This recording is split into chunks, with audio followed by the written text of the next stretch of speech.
Hello Internet, welcome back to Tromsø Twilight. I'm Vincent, I'm sitting up in Arctic Norway, and normally I make videos about books or movies or music that I would like to talk about because I find interesting.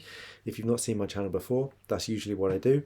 This video is going to be about why I'm not going to be using music streaming services anymore, at least not subscription services.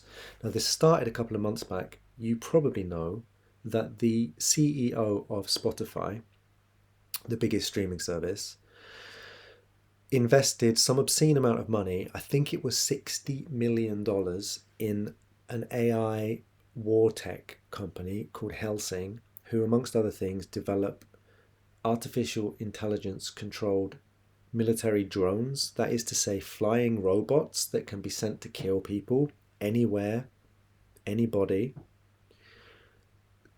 This is essentially Skynet from the Terminator movies.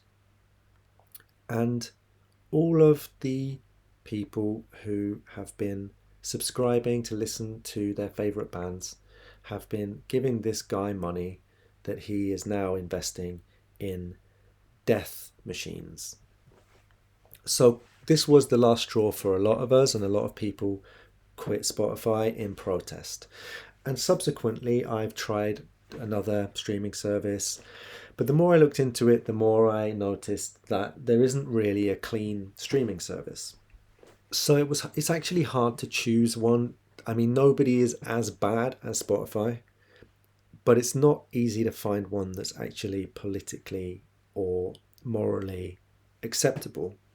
Xiu, the band, talked about how music is sacred. It's something beautiful. It's something that's goes back to prehistoric times. It's one of the first spiritual practices humans have ever had. And the idea that it's now just always available and that we are paying tech oligarchs a kind of monthly allowance to be allowed access to, there's something really unpleasant about this as a model. Now, I'm a musician.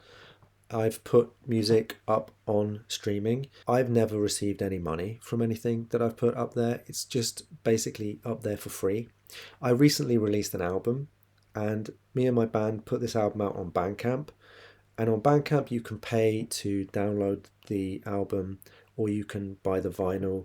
And a lot of people who are my good friends said to me, okay, yeah, let me know when it's up on streaming, because they already pay every month to get access to music. So they want to wait until my album is up on their platform that they normally use.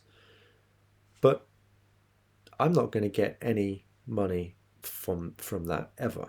So it's like, essentially the model is that people are supposed to create music for free, and then techno oligarchs are going to get paid a monthly allowance to give access to it. That system's totally ridiculous. So then I thought, well, maybe I'll start using Bandcamp, and so which I've done a little in the past, but like you probably and like my friends, I already had a subscription service, so I didn't buy things again on Bandcamp.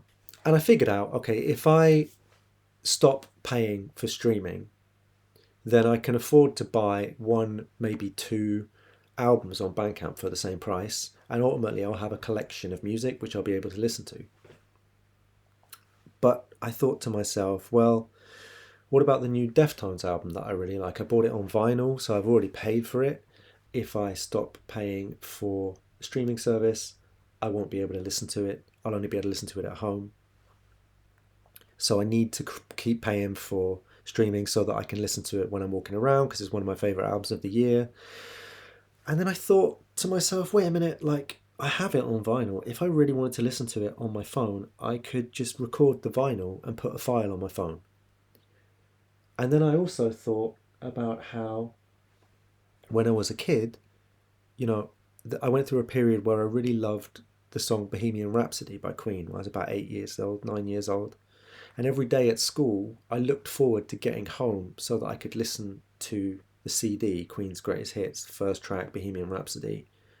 Get home, listen to it 3 times. I spent the whole day waiting for it. And these two thoughts together made me realize that streaming has made us deeply lazy and deeply entitled. Like, music has lost value because it's continually available. It's lost value in the sense that musicians don't get paid for it, but it's also lost value in the sense that I don't even value the fact that I bought the album and physically have it in my house. I can sit down and listen to it because I feel like I need to be able to have it at the bus stop, at the doctor's surgery. It needs to be just available to me at all times. I don't know how coherent this is, but what I'm trying to say is that I think going back to buying individual albums, paying for them, and having them in one format, whether that's on Bandcamp, on CD, on vinyl, is a better way for me to interact with music going forward in my life, because I will value the individual works that people have dedicated time and energy into making, instead of buying access to an endless library that I just wander around in. Streaming has also removed the sense of curating your own taste, that having to buy albums or go to people's shows or get mixtapes from your friends created. And I want to get back to interacting with albums and music in that way. So I'm going to remove myself from the streaming industry entirely. At least I'm going to do it as an experiment for a while. I'm going to buy albums on Bandcamp. I'm going to continue to buy records. I'm going to record records if I want to listen to them when I'm walking around. And I think, in a way, that I'll be closer to music doing that than I am getting algorithmic recommendations from an AI on my mobile phone. So that's the plan. I'd be interested to hear your views and opinions. Maybe you've already done this. Maybe you've been thinking about it. I mean, fuck Spotify. But also, maybe we should have been more intentional about the whole streaming model, and maybe we shouldn't have been press ganged into participating in the first place.